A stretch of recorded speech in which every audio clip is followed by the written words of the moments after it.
We are reading from Śrīmad-Bhāgavata Rasāmrita Sindhu, Eastern Division, second chapter, and we begin from Karika number 3. Anybody has any question on what we have studied? Yes. Mike, you can give mic to this side.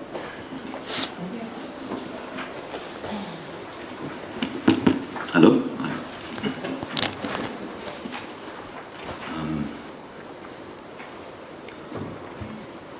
Is this manifestation of Bhava? Because we said that, or it said that the soul itself doesn't change. So is this manifestation a change of the nature of the soul, or is it just, I don't know, change of? No, the soul does not change, it just acquires extra energy. Just like if you have, say, some metal and you put it in fire. So metal does not change, but it requires heat. Or you pass current through metal, the metal is still metal. But now the current is flowing through it, it can do something more. So you get the bhakti current. And then you start performing devotional activities.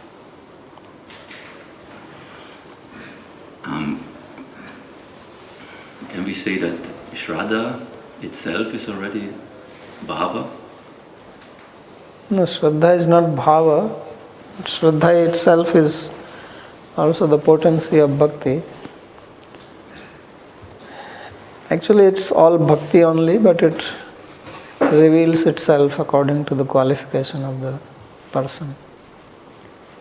So basically all this Ruchi, Asakti, Bhava, they're all Bhakti potency only.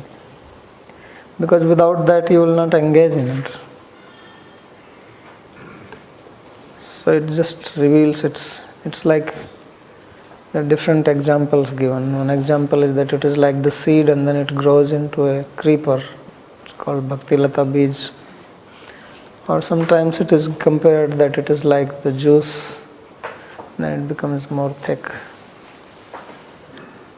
So that is, of course, when you have attained Bhava, then the thickness comes. But now it is compared like a seed, and then it sprouts into various forms as Nishtha, Ruchi, Asakti, and so on. And you said yesterday that, or 2 days ago, that the gunas, they are not, or the state of yourself, in which state of gunas you're in, they are not, the manifestation of Bhava is not depending on that. Right. So in the other way around, does the manifestation of Bhava influence the gunas? Not necessarily. It can, but it is not. Just like as I am giving the example, suppose you have a golden wire and you pass current through it. And golden wire is still golden wire. And if it is copper wire, it is still copper wire. If it is iron wire, it is still iron wire. So you may have Sattva, Rajas, Tamas, and then Bhakti current is passing through that. It still remains Sattva, Rajas, Tamas, but now Bhakti is there with it.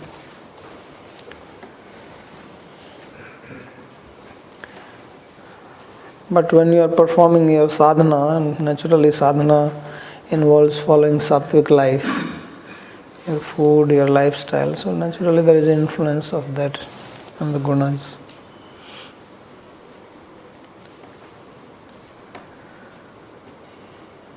But it is not that bhakti has to change your gunas into sattva and then only it will manifest.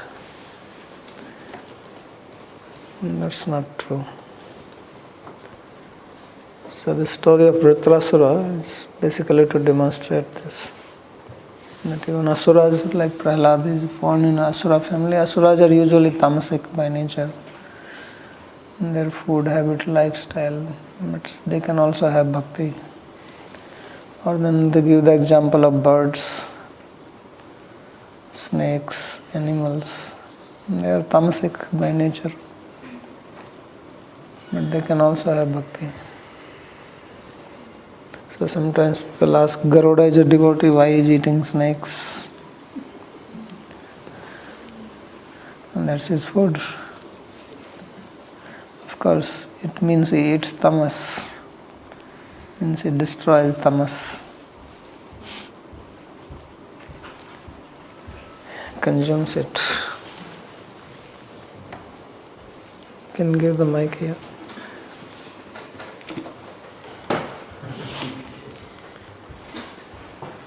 How can you tell if something's happening to you if it has to do with prarabdha karma or an offense? So anybody wants to answer this? The question is, when you are performing your devotional activities and you are getting some reaction in your life, for example, you may be falling sick. So is it an outcome of your prarabdha karma or is it an outcome of an offense? Could be both. Or it could be both. How do you know? Is it 1, 2 or 3? It could be all three, because it's individual, based on the individual. But even by performing bhakti, there are also some aparadhas and some offenses come to the bhakti also, so that we also fall.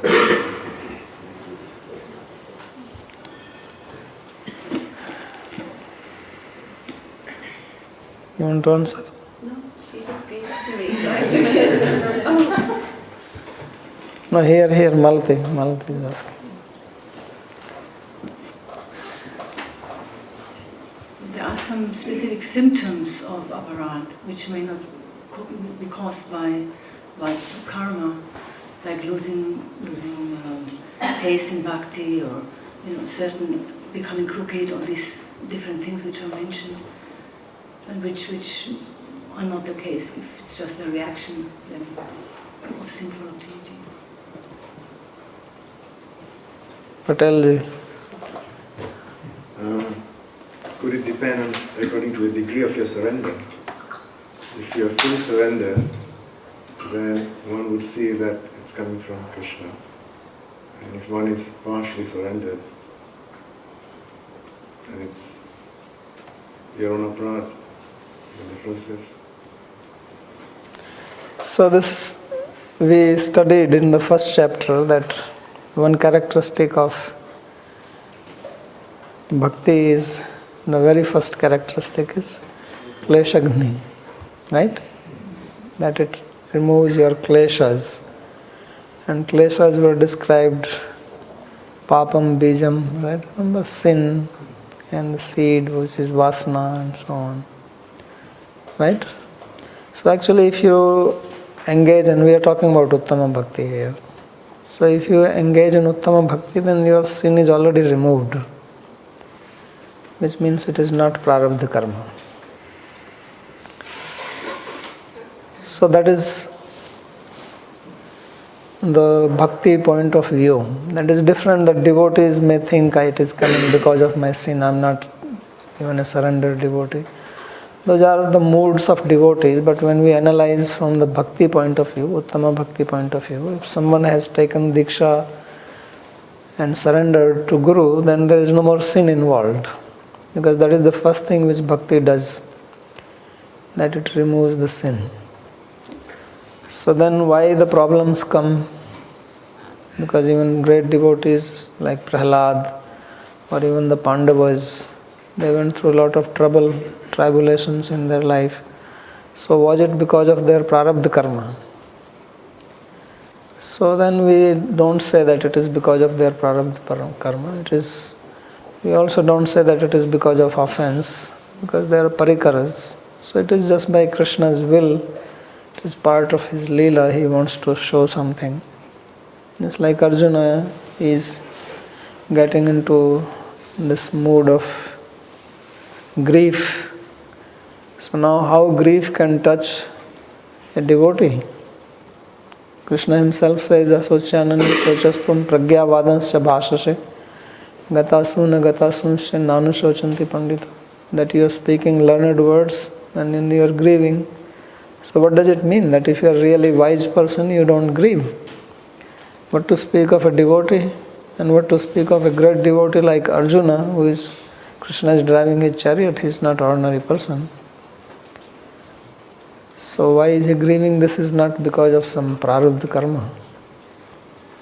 Usually we will think that the grief is coming because of prarabdha. Of course, prarabdha karma does not force you to grieve, it only creates a position. Whether you want to grieve or not, that's your decision. So that is only Krishna's Leela.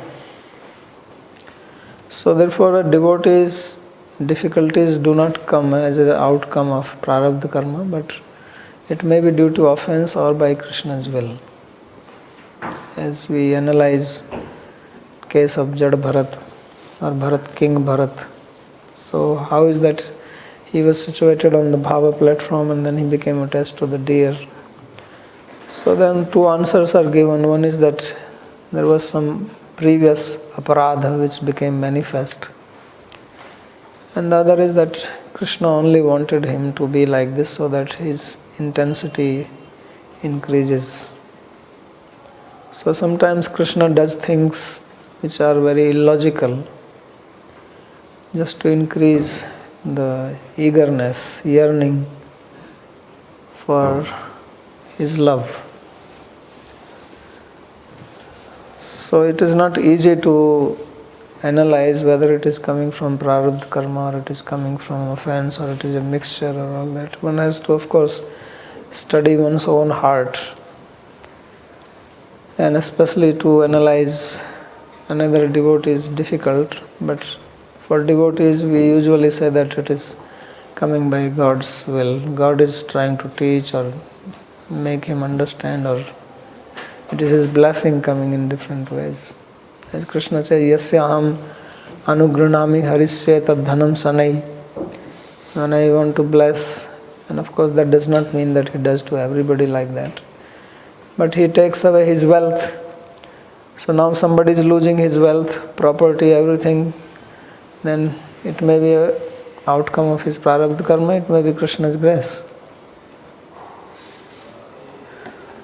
So Krishna is giving his grace in this way.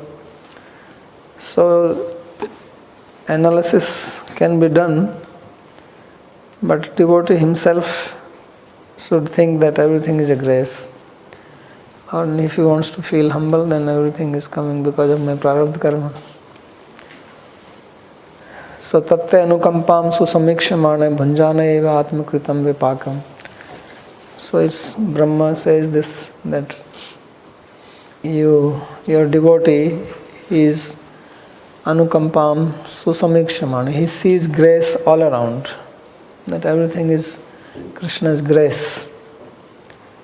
And bhunjana eva atmakritam vipakam, while undergoing the experience of his own deeds.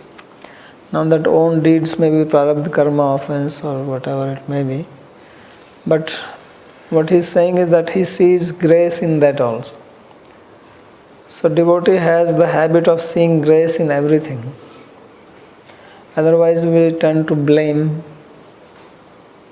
God or somebody else, that I am a devotee, so why this is happening to me?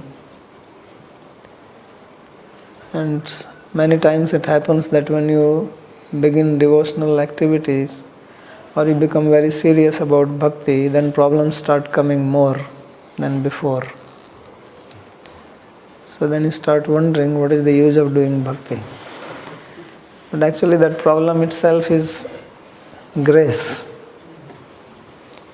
But it is difficult to see the problem as grace. So Krishna gives his grace in two ways. Sometimes he makes your situation comfortable, that is one way, and sometimes he makes your life difficult. And that is also grace.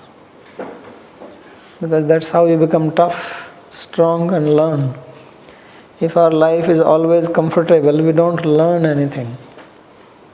So it is seen that those people who did not face problems in their childhood, when they grow up, they remain very weak. Little problem and then they are completely disturbed. So everything has two sides to it. And those people who face lot of difficulty in their childhood, when they grow up, they are very resilient, very strong, fixed, and they can achieve something. So difficulties also have their good side. It's not when you undergo the difficulty, of course, at that time it is difficult to appreciate it. But once the difficulty is over, then you can actually sit back, remains, and you can appreciate that this was actually a good thing which happened.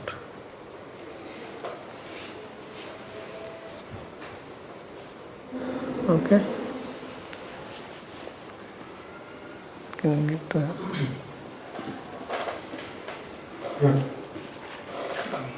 If someone is acting in a hostile manner towards me, so as a devotee I see it as grace of Krishna. But on the other hand, that certainly doesn't mean that I should not act.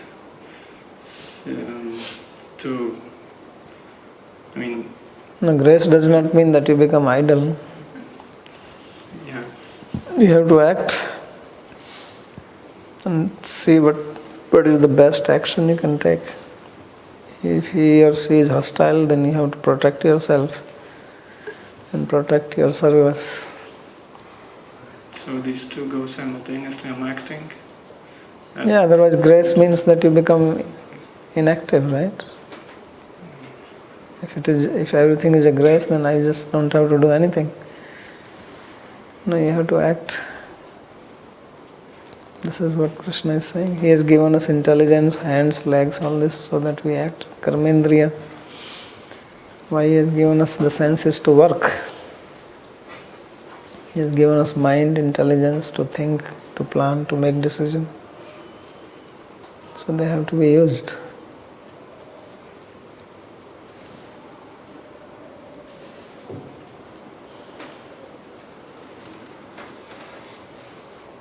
Okay. Any other question?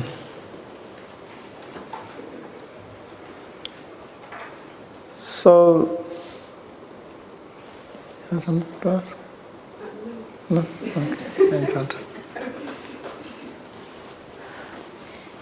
So he defined what is sadhana bhakti, and he explained that it is that which leads to bhav bhakti, and all the bhav is sadhya, but it is not something which is like created or cause and effect, but it manifests in the heart. So then he is referring to now that this bhakti has been described by Devarshi Narada in 7th canto of Bhagavatam. So Jiva Goswami writes commentary on this. Sa bhakti saptame skandhe bhangya devarshi nodeta. So that bhakti has been described by Sri Narada in the 7th, in this very first chapter of 7th canto, where this question is asked first by King Parikshit to Sukdev, that why is that God seems to be biased, because he is doing favor to the devas and seems to always defeat the asuras. So then he gives a very nice reply, and then he says that in this regard there is a history, and then he refers to the history of Yudhishthira Maharaj Rajasuya Yajna. And there King Yudhishthira has asked the question to Devarshi that how is that Shishupal, he got liberated although he was abusing Krishna. So then he answers this. And in the answer he speaks very nice verses. So he says that actually our criticism is not something which has influence on him, because he is beyond all this influence. But if one's mind becomes fixed on Krishna, even by criticism, enmity, or by any other means, that is beneficial. So this is what he said, that tasmad vairanu bandhena Nanu atra tasmad vairānubandhena nirvairena bhayena va snehat kamena vajunjat kathanchin nekshate prathak. So he says, therefore, whether through enmity or without enmity, by fear, by affection, or by physical attraction, one should try to fix the mind on Krishna, because he does not see the distinction, how you are thinking. So bhaya dveshau api vihitau tarhi tau api bhakti syatam tarhi anukulle neti visheshan virodha syat tatraya bhangyayati. So here in this verse, fear and whereof, which means enmity or hatred or dislike, they are also instructed or injuncted, because yunjyat means that one should or one can or one may fix mind like that. But fixing the mind on Krishna by out of fear, or like Kamsa was doing, or out of enmity like Shishupal, that cannot be bhakti, because bhakti has the specific characteristic of anukullena Krishna anusilna. So it is obviously not anukulya. So he says this is the meaning of the statement in the Karika Bhangya, that Bhangi actually means not directly, indirectly. So the meaning is that if one can get benefit by thinking of Krishna out of fear or enmity, then how great it must be to think of him in love or devotion. So this is a way of saying that you should become devoted to Krishna, because it is so wonderful. So this is the meaning of the word bhangi, or indirectly. So Narada is not saying that. Many times people in India especially, when they hear the story of Shishupal and all these asuras which were killed by Krishna, they say, oh, then it is very easy. Let's become enemy, and then we will also become liberated. Because becoming devotee is troublesome, you have to surrender. Right? But becoming enemy, you don't have to surrender, you can keep your pride and your ego. And then you can become a liberated person afterwards. Because he says, Kathanchit nekshate prathak, but Krishna does not see the distinction, whether you are doing it with enmity or you are thinking of him in love. So that is not the meaning. First of all, the intention here is not being fearful, but absorption of the mind. So later on, it is described that Vena, he was also inimical of Krishna, but he did not attain this destination which Shishupal attained. So why is that Vena did not get it and Shishupala he got it? Because Vena was not absorbed in his mind.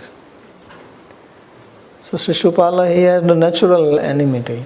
He did not do sadhana, he did not practice every day that I have to become Krishna's enemy. So he was naturally absorbed in him. But Vena was not absorbed like that. So therefore Vena, he went to hell, and Shishupala, he was liberated. So later on in this Bhagavatam, it says, Katmopina Vena Syat Panchanam Purusham Prati. That Vena does not fall in any one of these 5 categories of Kama, Bhaya, Dvesha, Sambandha and Sneha. None of these things, he did not have any of these things. So the reason is that he was not absorbed. His enmity was not like when you are angry at somebody and you are all the time thinking of that person.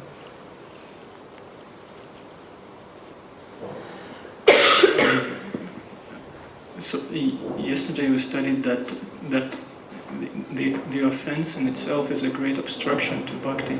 So when Shishupala performed those 100 actions, so they themselves were, in themselves they were offensive. Mm. So even though his mind was fixed on Krishna, but his action was offensive towards him, so it seemed to be a little contradictory. Yeah, but it did not say that he became devotee. He got mukti.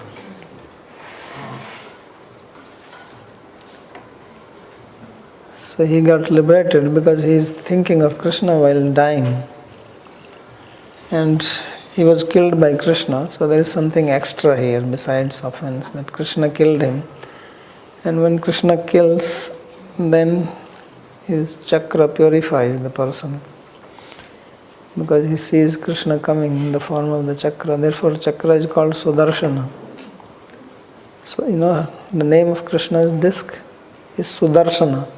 Sudarshana means good darshan. So Sudarshana gives him good darshan. So what happens is that when Krishna releases his Sudarshana on somebody, then this Sudarshana destroys all unwanted stuff. And then they are able to see Krishna. All this time Shishupala was not seeing Krishna. He was seeing something else. Because Yoga Maya Samavrita, Naham Prakasha Sarvasya Yoga Maya Samavrita. Krishna says, I don't reveal myself to everybody. But then Sudarshana reveals him. So in Bhagavatam itself it is said, when he was killed, there is a verse. It says, Taveva kshatriyav jato matri svashratmajau tava adhuna shap nirmuktau Krishna chakra hatang hasau. So Krishna chakra is Sudarshan chakra, and hata being killed, and hatang amma means the sin. So their sin or offense, but because of abusing him, it was removed by killing. So in other words, you can think that when you perform an offense, then offense gives you some result. It's not that offense is there now for eternity, you will never get bhakti. No, offense gives you some reaction. And when that reaction is over, then the offense is over. So you can think here that because he was being offensive, so he was killed. That was the outcome of the offense. So the offense led him to be killed by the chakra, and then when chakra kills, then offense is over. So he gets the mukti. Because getting killed by chakra is not some eating chocolate.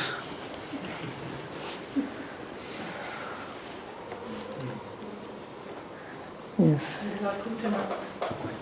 What about Putana? What about her? She had such a glorious destination.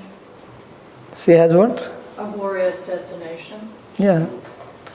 Yeah, because she came as mother. So Krishna is saying, oh, this is nice devotee coming to serve me. That poison part came later on. He was already happy seeing. It's like if you see a devotee nicely dressed, tilak, then you feel happy.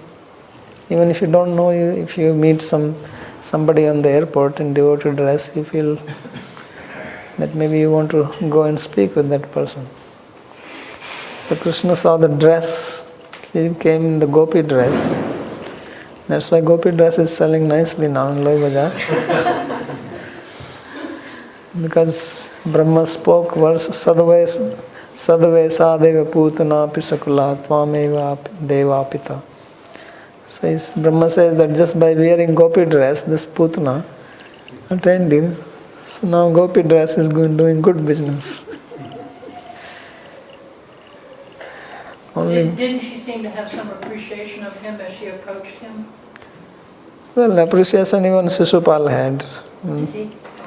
Because Krishna is beautiful, that is one thing. One thing they all appreciate is that the guy is beautiful. He may have other problems, but one thing is that fellow looks quite attractive. Even though Krishna is not showing his real form to them. And as we see that when he appeared in the area of Kamsa, different people, some people even saw him very tough looking, but still he has his beauty. That is one of the reasons that they can't forget him.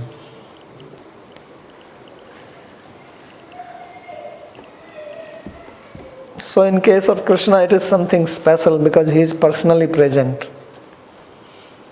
So when he is not physically present, then obviously offense are more active. When he is physically present, then there is extra grace because of his physical presence and his beauty and his charm and his actions. So that has a different, that also has an influence. Even if they are fearing him, at least they are thinking about him. So this is the bhangi, this is the indirect statement that if someone can attain such a high position, because even to attain mukti is not easy. One has to work very hard to attain mukti. It's not that it comes so cheaply. So if they could attain mukti, then what will be the destination of those people who have performed devotion? Then it will be certainly wonderful. So that means that's what we should do. And second thing is that Jiva Goswami, he discusses this in Bhakti Sandarbhas, that although the offenses, they block bhakti, right? But it is up to bhakti. Just like I said yesterday, that if there is a rotten dog smelling bad on the path, then you don't want to take that route, you want to go to another side. But if you want to go, who is going to stop you? The dog is not going to say, don't come this side. So therefore, if bhakti wants to bless somebody, even if the person is offensive, then you cannot say why bhakti is doing it. That rule is for us to understand, so that we don't commit offense. That rule is not applying on bhakti. It is bhakti's will. So sometimes people who are offensive to bhakti and they perform some devotional act, bhakti still blesses them disregarding the offense. But then that is not for us to think like that and take advantage. Again, that if that happens, that should also be an indirect learning that, if bhakti is so great that she can even bless somebody who is offensive, then I should actually not commit offense, then I will have even more blessing. That is the idea behind it. Which is being said here, that if someone can attain Krishna even by fear, even by enmity, then how wonderful it will be to become his devotee. That is the intention of this statement. So that's how they have to be studied, not that you start thinking, it is very easy, let's become enemies of Krishna. And that is, first of all, that is not the intention of the author. That is not the meaning behind this story. And secondly, that becoming enemy of Krishna is not easy also. Because you have to actually be fixed in your mind. So that's not the recommended process. So that's why Jiva Goswami writes here, Yakhalu bhaya dveshyor api mangalam vidadhita tasmin api kova param pamaro bhaktim na kurvita pratyuttau vidadhita iti paripatyat. He says that indeed, if he brings auspiciousness even to a person who is fearful of Krishna or who is having animosity towards him, then who is that rascal who would not like to become his devotee? So that means those who are not making an effort to be a devotee of Krishna, they are just bunch of rascals. Okay, that's what it says, Parama Pamara. So Pamara means low class person. So Parama Pamara means supremely low class. Completely uncultured. Uncultured person is called Pamara. So he says that who is that person who would not like to be a devotee of such a wonderful person? We are actually afraid of surrender. Why are we afraid of surrender? Everybody is afraid of surrender. Why? Because our experience of surrendering is not good in this material world. If you surrender to somebody, then you get cheated, deceived, taken advantage of, exploited. This is what people have experienced, therefore they become fearful. And then they avoid all surrender. Right? So if you drink hot milk and you burn your mouth, then you want to chill down your buttermilk also. You are afraid that buttermilk can also burn your mouth. But buttermilk is not taken hot, it's cold. So it will not burn. So this is what happens, that we have bad experience of surrender or devotion or human relations in the material world. And then we superimpose that in the bhakti also. Then we say, well, I'm not very sure whether surrender will really bring any good to me. But actually surrender is the most wonderful quality. There is nothing which compares with it. If it is done to the right person, then it brings the utmost welfare. So that's what he's saying. That if Krishna is there, you surrender to him. That's all. There's nothing, you don't have to do anything. That's what he says, Sarva dharman parityajya mamekam sharanam vraja. I mean, what can be more easy than surrendering? You don't have to run a marathon or climb Mount Everest. Just say, okay, I surrender. That's it. So, but it is Krishna who is so wonderful and so gracious. And then he surrenders. Aham bhakta paradhina. He asotantra iva dvija.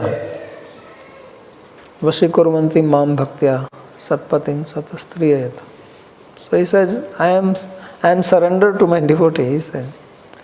Such a great person, the greatest person, Swayam Bhagavan, all the big devas, Brahma, Shiva, they hanker to have one glimpse of Krishna. Even Mahavishnu wants to have a glimpse of Krishna. That Krishna surrenders to his devotee. What more you want? And what is that you have to lose? If you surrender to Krishna, what is that you are going to lose? Because whatever you have, it will be lost anyway. It is only our illusion that we have it. It will be lost. Your house, your money, your wealth, power, position, family members, everything will be lost. And you will get no credit. Zero. And willfully you surrender it, then such a big benefit. I mean, what more we want? You get the highest benefit. But because of our pride, ego, or bad experience, we are scared of surrender. The word surrender is scaring. Just recently somebody wrote me an email. You know that? Vulnerable. That why, how can, I wish I had the exact words. You have your computer? Just read that question. It's interesting to read it. this Vayu Sakha. Oh. It's amazing how people can think. But actually this shows the mind of human beings at present. You can give the mic to her so everybody can listen.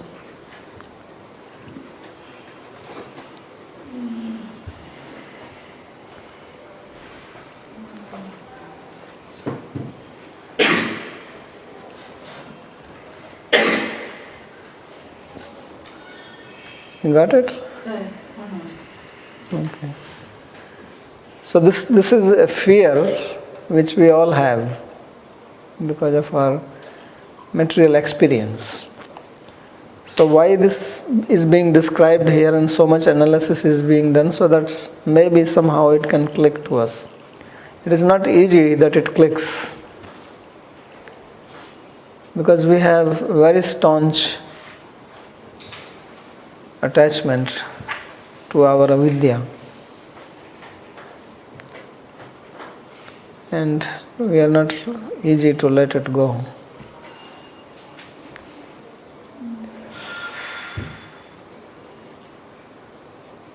You got it or no? Otherwise I continue. Leave it.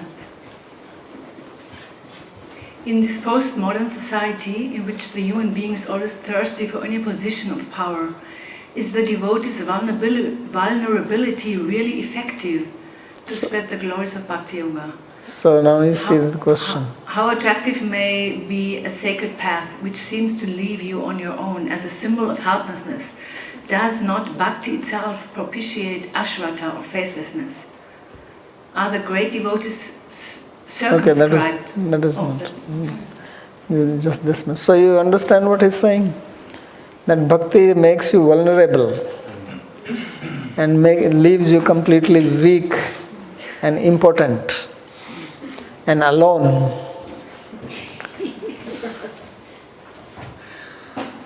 So this is one understanding. Because you have to surrender. So you lose everything. Na dhanam, na janam, na sundarim, kavitam va jagadesha kamaye. Right? No wealth, no follower, no wife, no children, no house, everything. Mam janmani, janmanishware. So you become just like a wanderer on the street. So is it really prescribed? And how can this be attractive? So this is one side of bhakti. How vulnerable you become.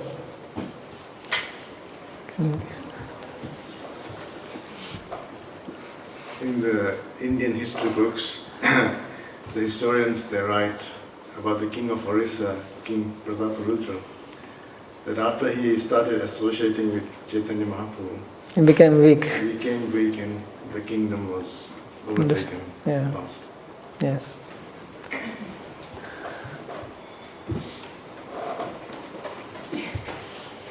So you've talked a lot about surrender, and I think it can look like people are surrendered when they're not, because they can give up things, they can come to Vrindavan. And you said surrender is either on or off, either you're surrendered or you're not. And to me, surrender, I think there's maybe a more subtle form of surrendering your mind to the Guru. Is that a part of it? Yes, because this is the whole idea that, if we analyze that all the objects, properties, power, position which we think we have, it's all in the mind. If you own money and you have a house, it is only in your mind. Because this piece of land on which you have built your house, it was existing before you were born, it will exist after you are gone. So how is that you are the owner of it? How can the person who sold it to you actually could sell, because nobody owned it. So it's just a convention in our practical dealing that, okay, we have made certain rule and law that if you are living here, you are the owner. Imagine when the creation came into existence, people were just wondering, even historically they say, that they were just living in the forest because we were monkeys anyway to begin with. So we came from the forest, and then gradually wherever you are there, you said, this is my land. So you became the proprietor.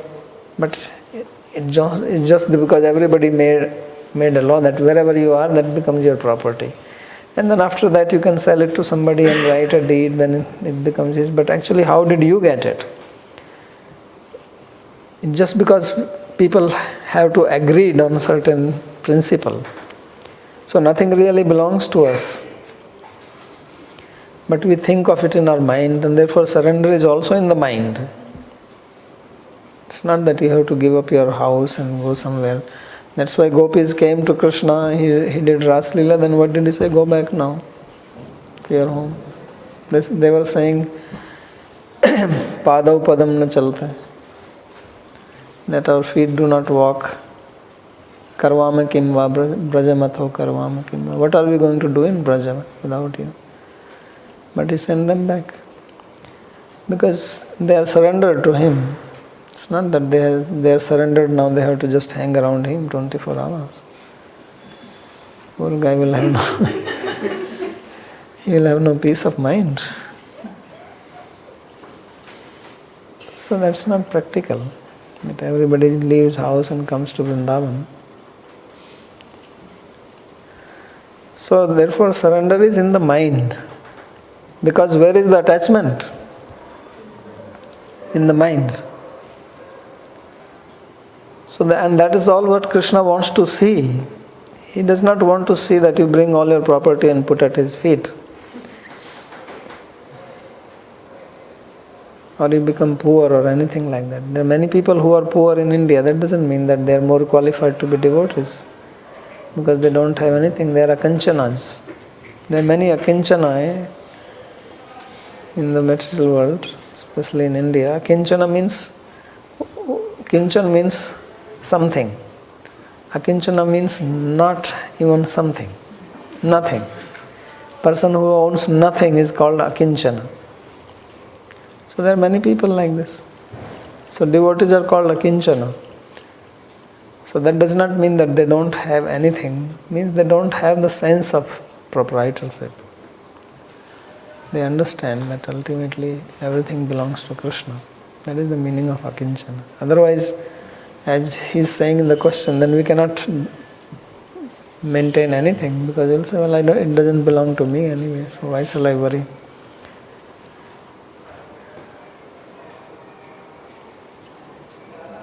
So is this clear?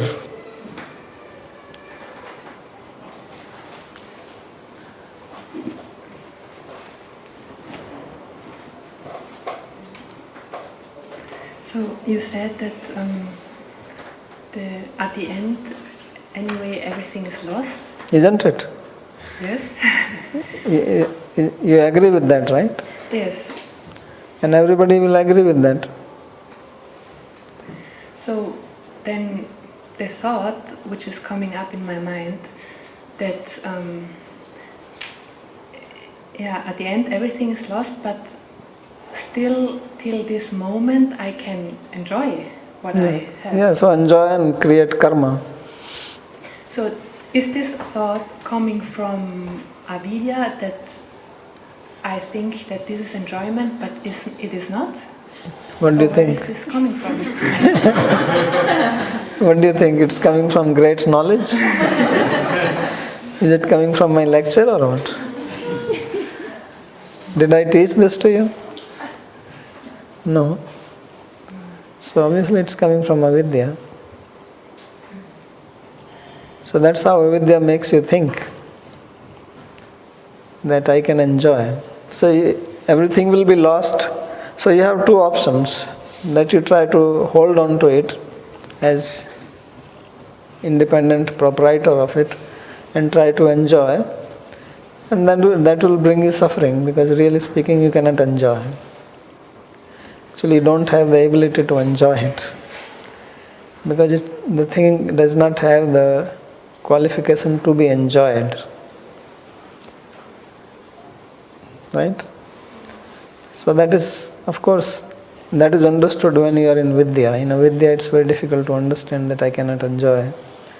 In Avidya we think that I am going to enjoy. Although that enjoyment never happens. It's a big dream. And sometimes you can see that it is a dream, right? Yes or no? Right? But still, we still like to have the dream. It seems like a good dream. So we hold on to the dream which never comes real. Because dreams are dreams. When you wake up, there is nothing available from the dream. But that is obviously the meaning of avidya, that we hold on to this avidya so tightly that we want to dream again and again. Like there was one guy, he was having a dream, and in the dream he became a millionaire. But when he became a millionaire, then his dream broke. So he was telling this to his friend that yesterday, I had a dream and I became a millionaire, but then my dream broke and I felt so sad. So the friend said, you should have gone back to sleep again. What is the problem? So the dreams don't work like that. So that is the one option you have. Another option is what is being described here in Bhakti, that you can understand that all this what you have, including your physical body, actually belongs to Krishna, or it is meant to serve Him. And then you can get some wonderful result from that.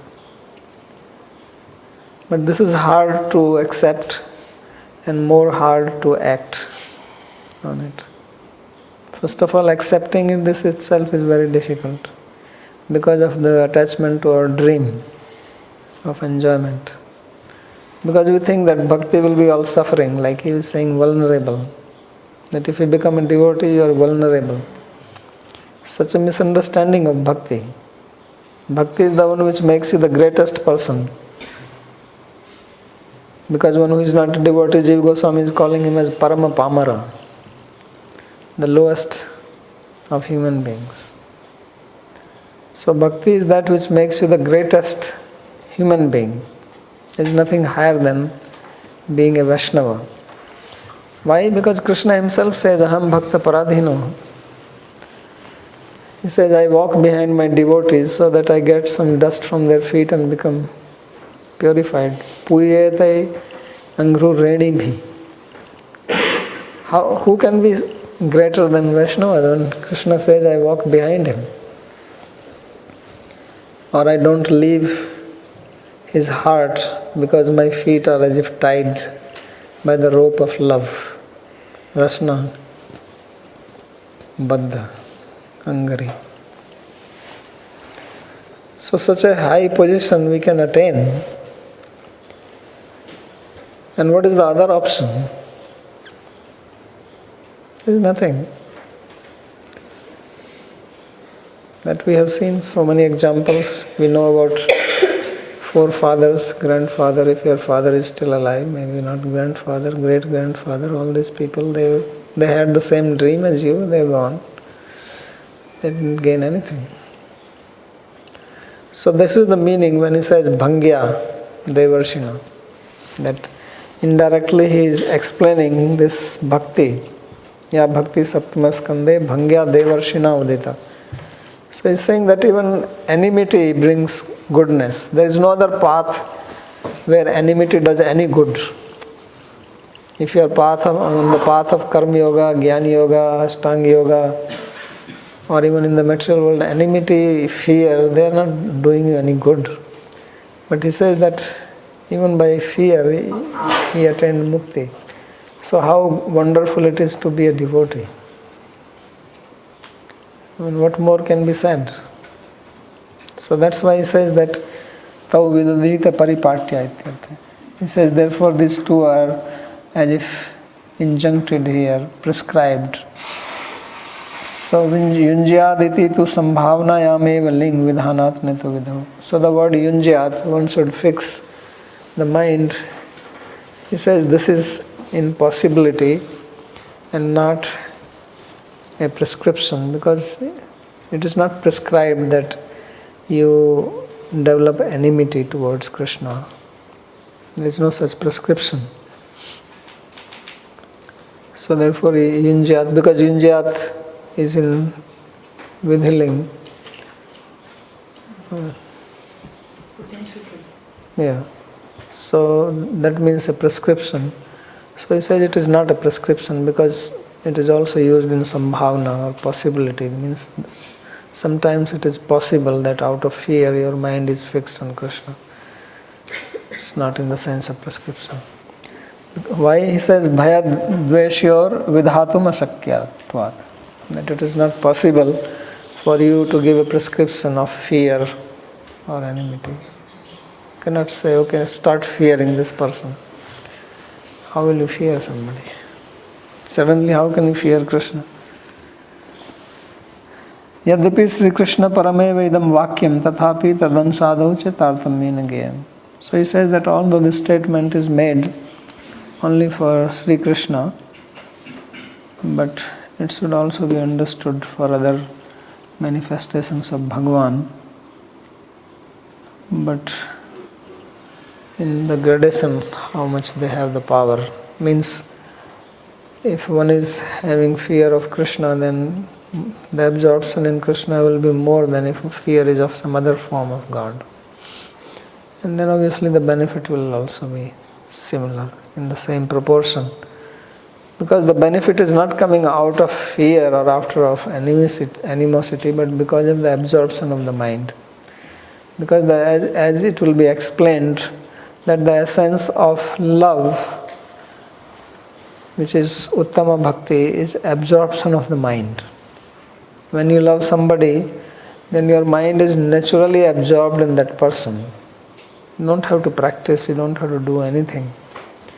And that's what Uttama Bhakti is. So Uttama Bhakti is indicated in this verse, Tasmad Vairana Bandhena Nirvairena Bhayena Va Snehad Kamena Vayunjat Kathanchidnach Ikshate Prithak. These are indirect way of explaining what is Raganuga Bhakti.